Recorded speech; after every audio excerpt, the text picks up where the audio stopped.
Hi పిల్లలు, praise the lord. అందరు ఎలా ఉన్నారు? ఈ రోజు మనం యోనా అంకుల్ స్టోరీ చెప్తున్నాం. ఒక ఊర్లో యోనా అని ఒక అంకుల్ ఉన్నవాడు. అయితే యోనా అంకుల్ ఎక్కువ యెహోవా భయం కలిగినవాడు. ఎక్కువ యెహోవాకి ప్రేయర్ చేసుకునేవాడు. అయితే ఒకసారి యెహోవా, యోనా యోనా, నువ్వు నినివేకెళ్ళు, అక్కడ నువ్వు సువార్త చెప్పు. అక్కడ ఉన్న ప్రజలు పాపంలో జీవిస్తున్నారు, నువ్వు సువార్త చెప్తే వాళ్ళు మారు మనసు పొందారంటే యోనా అంకుల్ కి నినివే వెళ్ళడం ఇష్టం లేదు. కానీ తర్షీష్ వెళ్ళాడు. తర్షీష్ కి టికెట్ బుక్ చేసుకొని తర్షీష్కి వెళ్ళాడు అనమాట.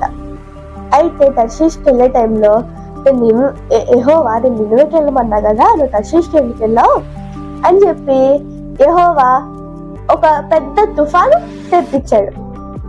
అయితే ఆ తుఫాను చాలా పెద్ద తుఫాను. అక్కడ ఉన్న ఓడవారు అందరూ వాళ్ళ దేవుడికి వాళ్ళు ప్రేయర్ చేసుకుంటే యోనా అంకుల్ మాత్రం చక్కగా నిద్రపోతున్నారు ఆ తుఫాన్లో. అప్పుడు ఆ ఓడవారు అన్నారు, ఓయి నిద్రపోతా, లేచి నీ దేవుడికి నువ్వు ప్రార్థించేయంటే అప్పటికి తుఫాన్ ఆగలేదు. అలా అని చెప్పి ఇంకా ఇలా కాదు, మనం చీట్లు అంటాం, ఎవరు పేరు వస్తారో అప్పుడు చూద్దామని చెప్పి అక్కడ ఉన్న వాళ్ళందరూ చీట్లు వేశారు. ఆ చీట్లో యోనా అంకుల్ పేరు వచ్చింది. అప్పుడు వాళ్ళు అయ్యారు, మేము ఏం చేయాలి అంటే నన్ను తీసుకెళ్లి సముద్రంలో పడేయండి అని చెప్పాడు. అప్పుడు వాళ్ళంతా చేశారు, యోనా అంకుల్ని తీసుకెళ్లి ఆ తుఫాన్లో ఆ సముద్రంలో పడేశారు.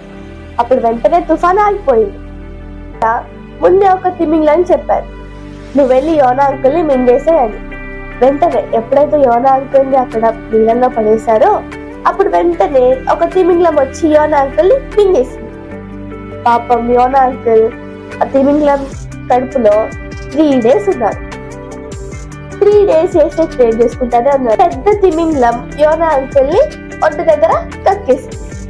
అప్పుడే యెహోవా మళ్ళీ చెప్పాడు, యోనా యోనా ఎప్పుడైనా నువ్వు నినివేకి వెళ్తావా అంటే అప్పుడు యోనా అంకుల్ సరే యెహోవా అని చెప్పి యోనా అంకుల్ నినివేకి ఫ్రెష్ అయిపోయి నినివేకి వెళ్తాడు.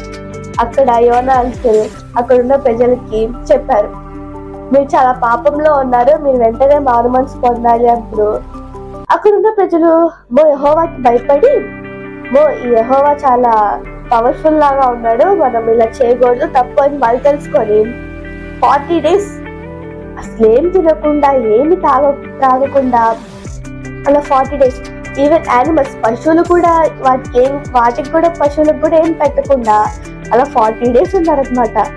అలాగే యెహోవా యోనా అంకుల్ స్టార్టింగ్ లో ఎప్పుడైతే తన మాట వినలేదో యోనా అంకుల్ ని క్షమించి ఇంకో ఛాన్స్ ఇచ్చారు. అలాగే యేసయ్య కూడా మనం ఎప్పుడైతే చిన్న చిన్న మిస్టేక్ చేస్తామో యేసయ్య మనకి క్షమించి ఇంకొక ఛాన్స్ ఇస్తారు. సో పిల్లలు, ఇది ఇవాళ స్టోరీ.